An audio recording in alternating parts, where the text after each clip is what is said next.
ওম শান্তি। আজকের বাংলা মুরলি, তারিখ ৩১শে ডিসেম্বর ২০২৪। প্রাতঃমুরলি ওম শান্তি বাপদাদা মধুবন।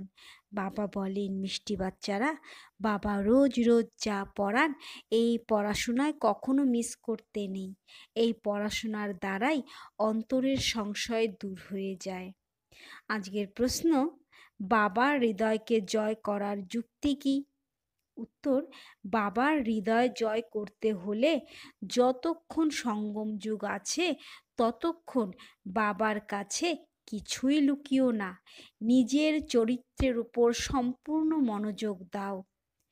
আর যদি কোনো পাপ কর্ম হয়ে যায় তখন অবিনাশী ডাক্তারকে বললে হালকা হয়ে যাবে। বাবা যে শিক্ষা দিচ্ছেন এটাই হলো তার কৃপা, কৃপা বা আশীর্বাদ। তাই বাবার থেকে দয়া বা কৃপা চাওয়ার পরিবর্তে নিজেই নিজের উপরে কৃপা করো। এই রকম পুরুষার্থ করে বাবার হৃদয়কে জয় করে নাও। ওম শান্তি।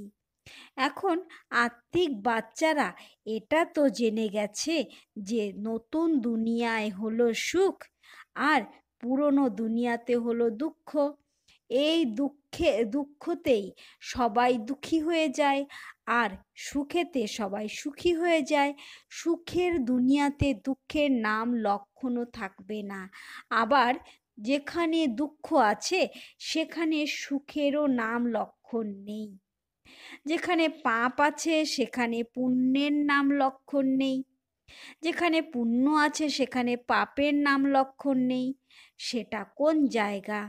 এক হলো সত্যযুগ, যেখানে কেবলই সুখ, আর অন্যটি হলো কলিযুগ, যে সেখানে কেবলই দুঃখ। এটা তো বাচ্চাদের বুদ্ধিতে অবশ্যই থাকা উচিত। এখন দুঃখের সময় সম্পূর্ণ হয়েছে আর সত্যযুগের জন্য প্রস্তুতি চলছে। আমরা এখন এই পতিত ছি দুনিয়া থেকে ওপারে সত্যযুগে অর্থাৎ রাম রাজ্যে যাচ্ছি। নতুন দুনিয়াতে হলো সুখ, পুরনো দুনিয়াতে হলো দুঃখ। এমন নয় যিনি সুখ দান করেন তিনিই দুঃখ দেন, না, সুখ বাবা দেন, দুঃখ মায়া রাবণ দেয়। তাই ওই শত্রুর এফিজি অর্থাৎ কুশপুত্তলিকা তৈরি করে প্রত্যেক বছর পোড়ানো হয়। দুঃখ দেয় যে সর্বদাই তাকে পুড়িয়ে দেওয়া হয়। বাচ্চারা জানে যে যখন তার রাজ্য সম্পূর্ণ হয় তখন তাকে চিরদিনের জন্য শেষ করে দেওয়া হয়। 5 বিকারী সবাইকে আদি মধ্য অন্ত দুঃখ দিয়ে এসেছে। তুমি এখানে বসে আছো, তবুও তোমাদের বুদ্ধিতে এটাই থাকে যে আমরা বাবার কাছে এসেছি। রাবণকে তো তোমরা বাবা বলতে পারো না। কখনো শুনেছ কি রাবণকে পরমপিতা পরমাত্মা কেউ বলেছে? কখনোই নয়। কেউ মনে করে যে লঙ্কাতে রাবণ ছিল। বাবা বলেন এই সমগ্র দুনিয়াই হলো লঙ্কা। বলা হয় যে ভাস্কো দা গামা পরিক্রমা করে শুরু করেছিলেন স্টিমার বা বোটের দ্বারা। যে সময়ে যে সময়ে সে পরিক্রমা করেছিল সেই সময় এরোপ্লেন ইত্যাদি ছিল না। ট্রেনও কয়লার ইঞ্জিনে চলতো, বিদ্যুতের তো ব্যাপারই নেই। এখন বাবা বলছেন দুনিয়া তো একটি, নতুন থেকে পুরনো, পুরনো থেকে নতুন হয়। এই রকম তো বলা হয় না যে স্থাপনা পালনা বিনাশ। না, প্রথমে স্থাপনা, তারপর বিনাশ, পরে হয় পালনা। এটাই ঠিক, এটাই হলো সঠিক। পরবর্তীকালে আবার রাবণের পালনা শুরু হয়। সেটা হলো নোংরা বিকারী পতিত হওয়ার পালনা, যার দ্বারা সবাই দুঃখী হয়ে যায়। বাবা তো কাউকে কখনো দুঃখ দেন না। এখানে তো তমপ্রধান হওয়ার কারণে বাবাকে সর্বব্যাপী বলে দেয়।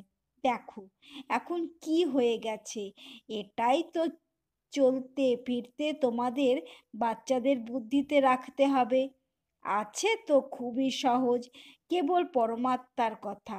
মুসলমানরাও বলে যে উঠেই আল্লাহকে স্মরণ করো।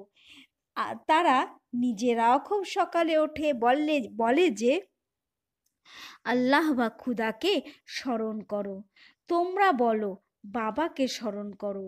বাবা শব্দটি খুবই মিষ্টি। আল্লাহ বললে বাবার আশীর্বাদ স্মরণে আসবে না, বাবা বললে আশীর্বাদ স্মরণে এসে যায়। মুসলমানরা বাবা বলে না, তারা আবার আল্লাহ মিয়া বলে, মিয়া বিবি। এই সব শব্দগুলি ভারতেই আছে। পরমপিতা পরমাত্মা বললেই শিবলিঙ্গ স্মরণে এসে যায়। ইউরোপবাসীরা আবার গডফাদার বলে থাকে। ভারতে তো নুড়ি পাথরকেও ভগবান মনে করে। শিবলিঙ্গ পাথরের হয়ে থাকে। মনে করে যে এই পাথরের মধ্যে ভগবান বসে আছেন। ভগবানকে স্মরণ করলে তো পাথরই সামনে এসে যায়। পাথরকে ভগবান মনে করে পূজা করে। পাথর কোথা থেকে আসে? পাহাড়ের গা বেয়ে ঝর্ণার জল গড়াতে পাথরের উপর পড়তে পড়তে গোল মসৃণ আকার ধারণ করে। তখন সেটা একটা প্রাকৃতিক আকার ধারণ করে। দেবী দেবতাদের মূর্তি এই রকম হয় না। পাথর কেটে কেটে কান, মুখ, নাক ইত্যাদি, চোখ ইত্যাদি কত সুন্দর মূর্তি তৈরি করে। এর পিছনে অনেক ব্যয় করে। শিব বাবার মূর্তি তৈরি করতে কোনো ব্যয় ইত্যাদির ব্যাপার নেই। এখন তোমরা বাচ্চারা বুঝে গেছো যে আমরাই সেই দেবী দেবতা, চৈতন্য স্বরূপ নিজে তৈরি হচ্ছি। যখন তোমরা চৈতন্য থাকবে তখন তোমাদের পূজা ইত্যাদি হবে না। যখন পাথর বুদ্ধি হয়ে যাও তখনই পাথরের পূজা করা হয়। চৈতন্য আছো তো পূজ্য আছো, পরে আবার পূজারি হয়ে যাও। সত্যযুগে তো না কোনো পূজারি থাকে আর না কোনো পাথরের মূর্তি হয়, দরকারই নেই। যিনি চৈতন্য ছিলেন তার চিহ্ন স্বরূপ মন্দিরে পাথরকে রাখা হয়। এখন এই দেবী দেবতাদের কাহিনী তোমরা বুঝতে পেরে গেছো যে এই দেবী দেবতাদের জীবন কেমন ছিল, সেটাই আবার রিপিট হয়। পূর্বে এই জ্ঞান চক্ষু ছিল না, যেরকম পাথর বুদ্ধি ছিলে। এখন বাবার দ্বারা যে জ্ঞানচক্ষু প্রাপ্ত হয়, জ্ঞান একই আছে, কিন্তু ধারণ করে নম্বরের ক্রমানুসারে। তোমাদের রুদ্রমালাও এই ধারণার অনুসারে তৈরি হয়। এক হলো রুদ্রমালা, আরেকটি হলো রুণ্ডমালা। এক হলো ভাইদের আর দ্বিতীয়টি হলো ভাই এবং বোনেদের। এটা তো বুদ্ধিতে আছে যে আমরা আত্মারা হলাম খুব ছোট ছোট বিন্দুর মতো। গীতও আছে, ভ্রুকুটির মাঝে ঝলমল করে এক আশ্চর্য তারা। এখন তোমরা বুঝে গেছো যে আমি আত্মা হলাম চৈতন্য স্বরূপ, একটি ছোট্ট তারার মতো। পুনরায় যখন গর্ভের মধ্যে প্রবেশ করে তখন প্রথমে কত ছোট আকার হয়, পরে কতই না বড় হয়ে যায়। সেই আত্মাই নিজের শরীর দ্বারা অবিনাশী ভূমিকা পালন করতে থাকে। এই শরীরকেই সবাই স্মরণ করতে শুরু করে। এই শরীরই ভালো বা মন্দ হওয়ার কারণে সবাইকে আকৃষ্ট করে। সত্যযুগে এই রকম বলবে না যে আত্ম অভিমানী হও, নিজেকে আত্মা মনে করো। এই জ্ঞান তোমাদের এখনই প্রাপ্ত হয়, কেননা তোমরা জেনে গেছো যে এখন আত্মা পতিত হয়ে গেছে। পতিত হওয়ার কারণে যে কর্ম করে সেই সব কর্ম ভুল হয়ে যায়। বাবা এসে সঠিক কর্ম করতে শেখান। মায়া ভুল কর্ম করায়। সব থেকে ভুল কাজ হলো বাবাকে সর্বব্যাপী বলা। আত্মা যে অভিনয় করে সেটা অবিনাশী হয়, তাকে পোড়ানো যায় না। তাকে তো পূজা করা হয়, শরীরকে পোড়ানো হয়। আত্মা যখন শরীর ত্যাগ করে তখন শরীরকে পুড়িয়ে দেয়, আত্মা অন্য এক শরীরে প্রবেশ করে। আত্মা ছাড়া শরীর 2-4 দিনও রাখা যায় না। অনেকে তো আবার শরীরের মধ্যে ওষুধ লাগিয়ে রেখে দেয়, কিন্তু তাতে লাভ কি? খ্রিস্টানদের একজন সেন্ট জেভিয়ার অর্থাৎ স্পেনের একজন ক্যাথলিক মিশনারি, যিনি সোসাইটি অফ জেসাসের ফাউন্ডার আছেন, বলে যে তার শরীর এখনো রাখা আছে। তারও এক মন্দির বানানো হয়েছে, কাউকে দেখানো হয় না, কেবলমাত্র তার পা দেখানো হয়। বলে যে কেউ যদি ওই পাকে স্পর্শ করতে পারে তাহলে তার কোনো অসুখ বিসুখ হয় না।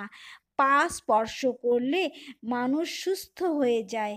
তারা মনে করে যে সে সবই তারই কৃপা। বাবা বলেন যে বিশ্বাসের মূল্য অর্থাৎ ভাবনার ভাড়া পাওয়া যায়। নিশ্চয় বুদ্ধি হলে কিছু লাভ হয়। বাকিরাও এই রকমই হলে তো সবাই সেখানে চলে যাবে, মেলা লেগে যাবে। স্বয়ং পরমাত্মা বাবাও এখানে আসেন, তবুও এত বেশি লোক হয় না। বেশি হলে জায়গা দেওয়া যাবে না। যখন সংখ্যা অত্যাধিক হওয়ার সময় আসে তখনই বিনাশ হয়ে যায়। এই নাটকই তৈরি হয়ে আছে, এর আদি বা অন্ত নেই। তবে হ্যাঁ, কল্পবৃক্ষের জরাজীর্ণ অবস্থা হয়ে যায় অর্থাৎ তমপ্রধান হয়ে যায়, তখন এই বৃক্ষ পরিবর্তিত হয়ে যায়। এই অসীম জগতের বৃক্ষ হলো অনেক বড়। প্রথমে তিনিই আসবেন যাকে প্রথম নম্বরে যেতে হবে, নম্বরের ক্রমানুসারে আসবে, তাই না? সব সূর্যবংশীরা তো একসঙ্গে আসবে না, চন্দ্রবংশীরাও সবাই একসঙ্গে আসবে না, নম্বরের ক্রমের মালানুসারে আসবে।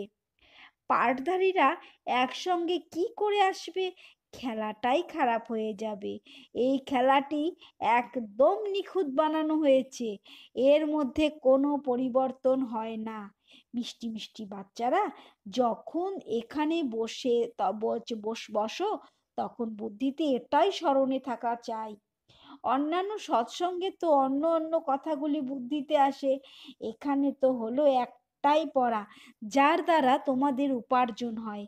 ওই সব শাস্ত্রাদি পড়ে তো কিছু উপার্জন হয় না। তবে হ্যাঁ, কিছু কিছু কথা তো ভালো অবশ্যই আছে। শাস্ত্র গ্রন্থ পড়তে বসলে এটা নয় যে সবাই নির্বিকারী হয়ে যাবে। বাবা বলেন যে এই দুনিয়াতে সবাই ভ্রষ্টাচারের দ্বারাই জন্মগ্রহণ করে। বাচ্চারা, তোমাদের যদি কেউ জিজ্ঞাসা করে যে সেখানে জন্ম কিভাবে হবে, তবে বলো সেখানে তো 5 বিকারই থাকবে না, যোগ বলের দ্বারাই বাচ্চা জন্মগ্রহণ করবে। প্রথমেই সাক্ষাৎকার হয়ে যায় যে বাচ্চা আসছে, সেখানে বিকারের কোনো প্রশ্নই নেই। এখানে তো বাচ্চাদেরকে মায়া পতিত করে দেয়। কেউ কেউ তো আবার বাবাকে এসে শোনায়, না শোনালে 100 গুণ শাস্তি পেতে হবে। বাবা তো সকল বাচ্চাদেরকেই বলেন যে কোনো পাপ কর্ম হয়ে গেলে তৎক্ষণাৎ বাবাকে বলতে হবে। বাবা হলেন অবিনাশী বৈদ্য, ডাক্তারকে শোনালে তোমরা হালকা হয়ে যাবে। যতক্ষণ সঙ্গম যুগ আছে ততক্ষণ বাবার কাছে কিছু লুকিয়ে রেখো না। কোনো কিছু লুকিয়ে রাখলে বাবা হৃদয়কে জয় করতে পারবে না। সমস্ত কিছুই পুরুষার্থের উপর নির্ভর করে। স্কুলেই আসবে না তো চরিত্র কিভাবে শুধরাবে? এই সময় সকলেরই চরিত্র খারাপ হয়ে গেছে। বিকারী হলো প্রথম নম্বরের খারাপ চরিত্র। এই জন্য বাবা বলেন, বাচ্চারা, কাম বিকার হলো তোমাদের মহাশত্রু। আগেও এই গীতার জ্ঞান শুনেছিলে, তো এই সব কথা তোমরা বুঝতে পারোনি। এখন বাবা প্রত্যক্ষ রূপে গীতা শোনাচ্ছেন। এখন বাবা বাচ্চারা তোমাদেরকে দিব্য বুদ্ধি প্রদান করছেন। তাই ভক্তির নাম শুনতেই তোমাদের হাসি পায় যে তোমরা তখন কি কি করতে। এখন তো বাবা শিক্ষা দিচ্ছেন, এতে দয়া, কৃপা বা আশীর্বাদের কোনো ব্যাপারই নেই। নিজের ওপরই দয়া, কৃপা বা আশীর্বাদ করতে হবে। বাবা তো প্রত্যেক বাচ্চাকে পুরুষার্থ করান। কেউ কেউ তো আবার পুরুষার্থ করে বাবার হৃদয়কে জয় করে নেয়। কেউ কেউ আবার পুরুষার্থ করতে করতে মারাও যায়, অর্থাৎ ছেড়ে চলে যায়। বাবা তো প্রত্যেক বাচ্চাকে একই রকম ভাবে পড়ান। তবুও কোনো কোনো সময় এমন কিছু গুপ্ত কথা বেরিয়ে আসে, যেসব পুরনো সংশয় ছিল সেগুলি পুনরায় জাগ্রত হয়। এই জন্য বাবার পড়াশোনায় কখনো অনুপস্থিত থাকবে না। মুখ্য হলো বাবাকে স্মরণ করা, দিব্য গুণগুলিকে ধারণ করতে হবে। কেউ কিছু ছিছি কথা বলে দেয় তো শুনেও শুনবে না। Hear no evil.